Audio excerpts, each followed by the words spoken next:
7th season we're going to talk about of your being here in San Antonio, and how exciting that the 2016 and 2017 symphony concerts are going to once again be in our favorite new home, the Tobin HEB Concert Hall. Yeah. And in fact, you're sitting right now where you pretty much always conduct.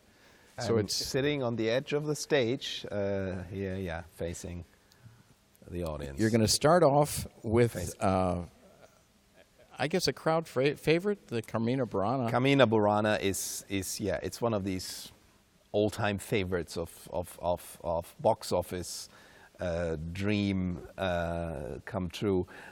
Yeah, Carmina Burana is just... Why? Why is it so... I don't know. Yes, partly in Latin. No, I think it's just very. It has, you know, it starts with one of the best chords is this O Fortuna, which has been used everywhere, you know, in commercials and everywhere, and I think from there it made its way. It is something I think that also has been. I can't really tell you why it is so popular. So how is it that you chose the Carmina to start your season, your 7th season? I think, first of all, I think it's always good to start with a chorus. It's a big event, and it shows, you know, our full package. So we have more. That's one thing, and it involves more people in the community. And this is a real celebration. So I'd like to start with something with a bang. Well, the other celebration that we've been talking about is that this year you're going to highlight Mozart's music. Yeah, so for the first time we do it now a Mozart festival. We didn't play as much Mozart as I would have loved to, because the Majestic was not really the space for it. It was just like lost on that stage in that hall when you play music that needs a certain intimacy. And the great thing about the Tobin is that you can create this intimacy in this hall, and because you hear so well, so much detail. It also really, I think, helps for that type of repertoire, and therefore we can Mozart perform in the way we want to. And if I counted right, maybe 4 or maybe up to 6 symphonies? Yeah, I focus on the last 3 symphonies, and then we have 2 symphonies with Kolja Blacha, and then one with. It's not an actual symphony; it's actually from the it's a serenade. Yeah, right. So / symphony. So yeah, we would have 6 different symphonies out of the 41 / 42. They discovered another one. Yeah. So but also the piano concertos and conducted by the performer. Yeah, actually, you know, played as an ensemble. And the same is with Kolja Blacha. He's leading from the concertmaster chair. So we have the piano concertos and focus on that. I think what's different also with this Mozart festival is that we combine it with other composers. So we have Mozart and Fauré with the Fauré Requiem. We have Mozart and Mendelssohn. Kolja plays the Mendelssohn minor violin concerto. And then we have a very eclectic program where the relation to Mozart is probably not that strong, like with Rachmaninoff piano concerto and Henson symphony. And then of course Jeremy Dank with his 2 piano concertos, and I bookend it with 2 string pieces by Mendelssohn and Rossini, which also pay a lot of reference to Mozart.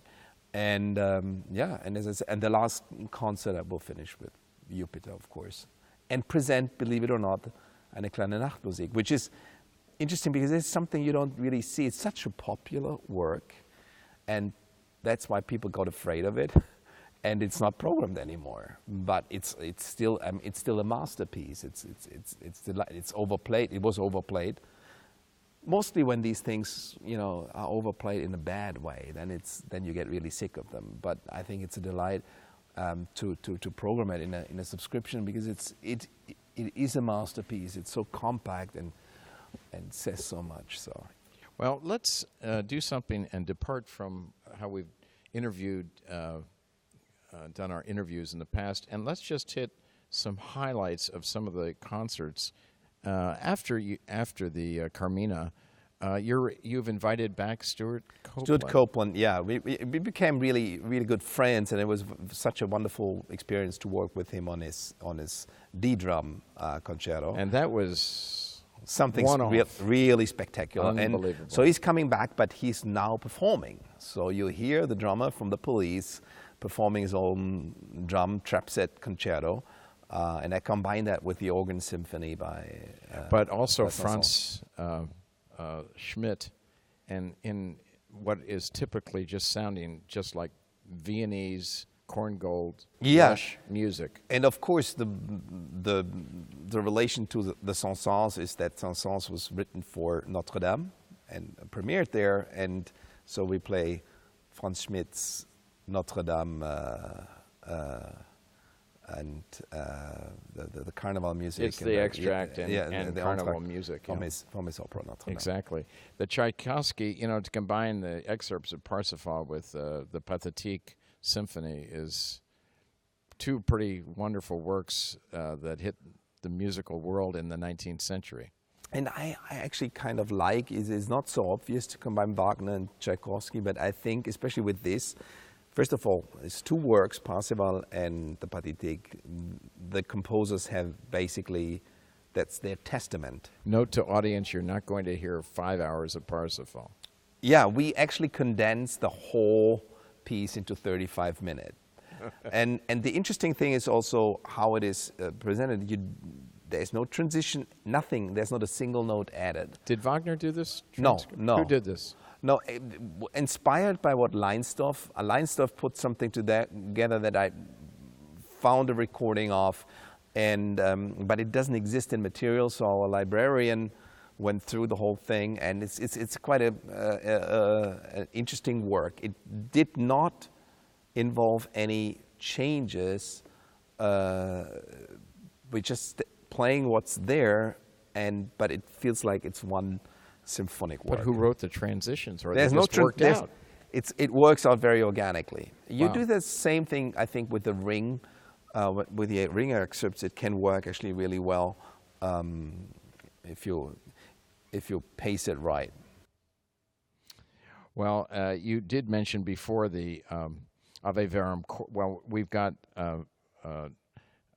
in January, and then starting the Mozart Diana Festival. is coming in to sing, and Morgan to do the Ave Verum Corpus, and then the Fauré Requiem. That's going to be if there's a note that Fauré wrote that is not beautiful beyond description. Yeah, I don't know it. The Fauré Requiem, and I like the combination with Mozart, of course. There is something etherical in this music that is really very, very special. And then finishing with probably Mozart's most popular symphony, the G minor. I think it's a great combination. Talk then for a moment about the January 27-28 concert, in which you've selected Howard Hanson's Symphony Number 2, I believe. Well, that's actually Jerry Schwartz is conducting this concert, and he brought that up. And that's pretty neat to have Jerry Schwartz come in. Yeah, we're very, very fortunate to have him coming in, and so this is his program. I don't know much about Howard Hanson except that he was led the Eastman School. Yeah, and he's become really, since his death, much more and more performed. There was a phase where he was very popular, and especially that symphony has been played also by amateur orchestras quite a lot. And then this post-romantic writing was not fashionable anymore for a while, and now it's coming. I think this now coming back. All this symphonic music. This is symphonic music that's more in the Anglo-Saxon tradition. Is having, I think, a renaissance. I noticed in the March 17-18 performance here at HEB Performance Hall that you have selected the Cacciatorian Masquerade, which is heard all the time, but not in this hall, not by this symphony orchestra. I love Cacciatorian's work. It's heard all the time on the radio. It's fantastic on radio. Yeah. but you don't hear it that much actually performed No. on the concert stage. Nor is piano concerto. Yeah, but Masquerade is it's a fantastic, really joyful and playful and energetic and this Russian Viennese mix, especially in the waltzes, is quite exciting. But you've mixed with it a Bartók violin concerto. The first, which is also not the most well known. No, not at all. But again, I wonder if it's ever been done by the San Antonio Symphony. Good question. Good question. But the thing is that the first violin concerto is really again, this is like, it's a post-romantic violin concerto, very different from his second, and I think it will be a wonderful discovery for the audience, because, and then again with our wonderful concertmaster Eric Ratz, who did such an amazing job on the Barber violin concerto, and this is a piece that is very close to his heart, so he really was wishing for that. Well, and I have to mention one of my favorite pieces or ballets is Firebird, and Yeah. you're finishing Stravinsky's, one of Stravinsky's Yeah. great masterpieces. Yeah. I have to tell you, when I was a kid, I saw him conduct it at Lincoln Center. Never forget it. No, I can imagine, yeah. Dukas, Poulenc, and Prokofiev at the end of March with, I guess, sisters, it looks like, doing this two-piano. They're not only Poulenc sisters, they're identical twins. Identical twins. Identical twins who are form the piano duo. Like the Lebecs. Labex or Gues sur Pekinel or Anthony and Joseph Paratore. Right.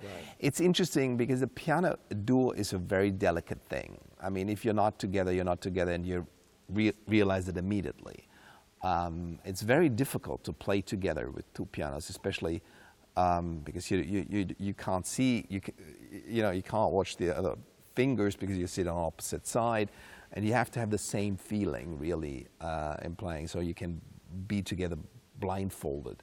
And for some reason, that works better with siblings, and even better with identical twins. But Poulenc's music, which is mid-20th century, or a little before, I'm not sure when this was written, he was a genius, and his music is. And his music has this fabulous. Beauty of a neoclassical approach with a soft romantic touch in a very 20th century setting. So it combines so many styles, and yet he creates something that is totally new, very different from what was in fashion in France at the time, or has been the dominant factor, like what Ravel and Debussy, of course, established. And Dukas, of course, L'Apprenti Sorcière, the Sorcerer's Apprentice, is of course known through Fantasia, Disney, and and the suite that I put together from Cinderella is from his 3 suites. I was wondering how you synthesize that down into one piece. If you would play all 3 suites together, are almost 90 minutes. Right. So we have a selection of 45 minutes. It's a bit like what you do when you present Romeo and Juliet. Cinderella is an amazing score. In a certain way, it goes even beyond Romeo and Juliet. When you hear the opening, it sounds actually like, it reminds me very much of Romeo and Juliet, the first. Prokofiev's Romeo. Yeah. Mm-hmm. So, but Cinderella is really an amazing. So this whole theme, I think, is very Disney in a certain way, with Dukas and Cinderella, and there's a close connection from Poulenc, melodic connection to Prokofiev's Cinderella. Who is quoting whom? Interesting. You will see. Know that. Yeah. And then we have, of course, 2 Cinderellas on stage. Exactly. Are you going to tell them that? Yeah. We should probably call that concert, this is the Disney concert. Yeah. It's duo to Cinderella is so labeled. Then you're doing the following week, the Unfinished Symphonies, which is so well known by Schubert, and an Ave Maria with Mane Galoyan. Goyalan. She's from the Houston Grand Opera Studio. Wonderful singer that I met her when Musical Bridges brought her here. And just a stunning talent, gorgeous voice. Sings at the end of the Mahler Fourth. Mahler for the Gorgeous. last movement, very angelic. Yes. And that's why I wanted to combine it with, first of all, I think you don't want to hear only once. That's why I start with the Ave Maria by Schubert. And it ties in also the unfinished, I think, the message that goes across. That is very similar to Mahler for the whole universe of Schubert and Mahler.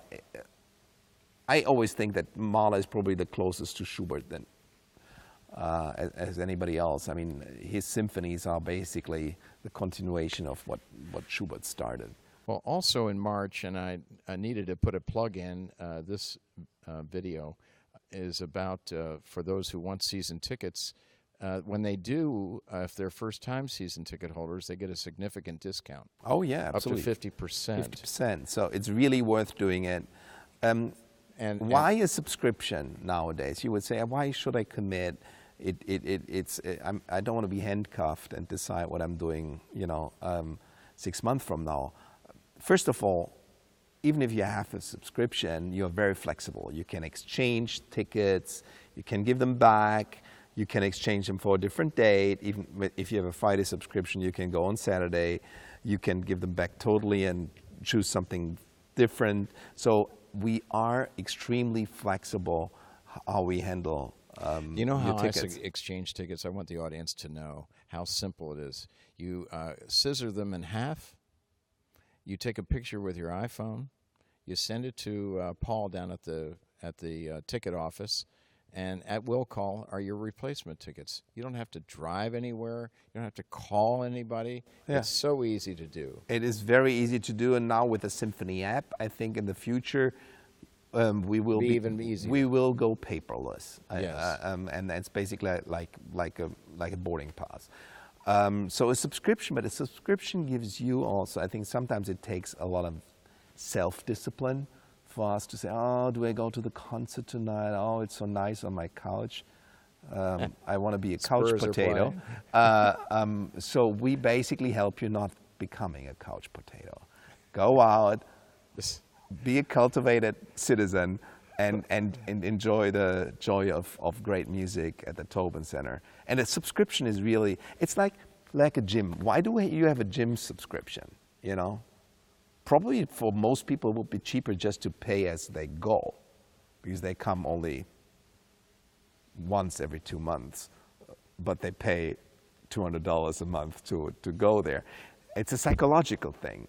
But it's a New Year's resolution. Yeah, but at the end of the day, because you have that subscription, you go there because you pay money for it. Mm-hmm. And I think with the subscription, it's the same thing. Everybody wants to go more often to the symphony because once they experience it, and then, I'll buy a ticket next time. But a subscription really reminds you this should be part of your lifestyle. Well, I noticed in March, Gil Shaham is coming to play with the Pops here on this stage, is that right? It's a gala. He's a gala. playing a gala for us, yeah. But it's not part of the season ticket holder package. You have to buy it separately. But subscribers have first right to buy tickets, and like it was with Yo-Yo Ma, those tickets sell really, really well. I mean, Gil Shaham is one of the finest violinists alive. There's no question about it. When he plays the Brahms concerto, that's probably the ultimate version of it you want to hear. So I really encourage, if you have a subscription, you get also first access to those tickets. Well, back to the subscription and the last two concerts I want to talk to you about. The first has got Susan Graham of the Metropolitan Opera coming to do American in Paris and to really sing the Berlioz La Morte de Cleopatra. That's a work I've heard of actually doing. I've never heard it before. I've heard it doing it in Berlin with the Berlin Philharmonic in Rattle. It's a fantastic operatic scene. It's a work in its own, but it's like a dramatic operatic scene. It's 22 minutes. It's 22 minutes of sheer. sheer beauty is not, because it's her death, and we all know how Cleopatra died. It's actually suicidal in a certain way with a snake, very dramatic. Probably, yeah, not a rattlesnake though. Though we can supply that. We could supply, but you know, Susie is a good Texas girl. She knows how to fight a rattlesnake, and then she will sing other selections of French opera, and going a little bit into Broadway. So that's why we themed it An American in Paris, and we also play Gershwin's An American in Paris, because she is actually an American in Paris. A lot of her career happened in Paris. She sings French opera. Is just written for her. It's like her voice is just in the right position, and her French diction is really remarkable. Out of the school book, it's wonderful. So the affinity. Now you're getting me back to Poulenc, and I want to see maybe her. She was born in Paris, Texas. No, and I think she was born in Orange, though. You know, she has a strong affinity to this music. Well, you finished the season with Debussy's Iberia, and it's really between Villalobos, Chabrier, and it's a very Hispanic program. Hispanic Rodrigo. I mean, how good is this? And we bring back Pablo Villegas, who had a huge success. Yeah, who did with Concerto Aranjuez. Now this other concert by Rodrigo for the guitar is I think to some degree even more thrilling than the Concerto de Aranjuez, who became really famous because of the English horn solo in the second movement, really. But this Fantasia para un gentil hombre is really an exciting piece, full of different colors, and Pablo is really a guitar player out of his class. World class. But the most amazing thing with him is really because the guitar is not the loudest instrument per se, but he plays with no amplification. That a lot of classic guitars use amplification with an orchestra. He does not need that, and he projects like a violin. It's quite amazing how he projects. And note to audience again, note number 2 to audience, when I was here the other day for rehearsal, I marched up to the very top of the Tobin. Yeah. And it was a violinist who was performing, and I decided I wanted to hear how well it projected to the top seats. It's as good or better there than it is in the orchestra. And so I can imagine that the guitar as well would project no matter where you sit.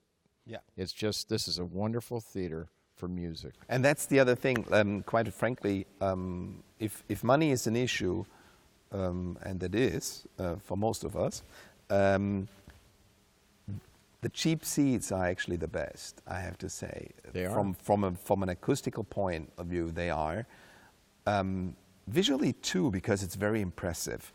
Because you see the whole hall, you really sense the hall in a dramatic way. And if you want to see something up close, bring your binoculars. Bring your binoculars. Yeah. But really, they're just people playing instruments on stage. We love them all, but the music is best from the heights. Yeah, it has some, it becomes very celestial up there. Well, Maestro, thank you so much for this overview of the exciting 16 and 17 season.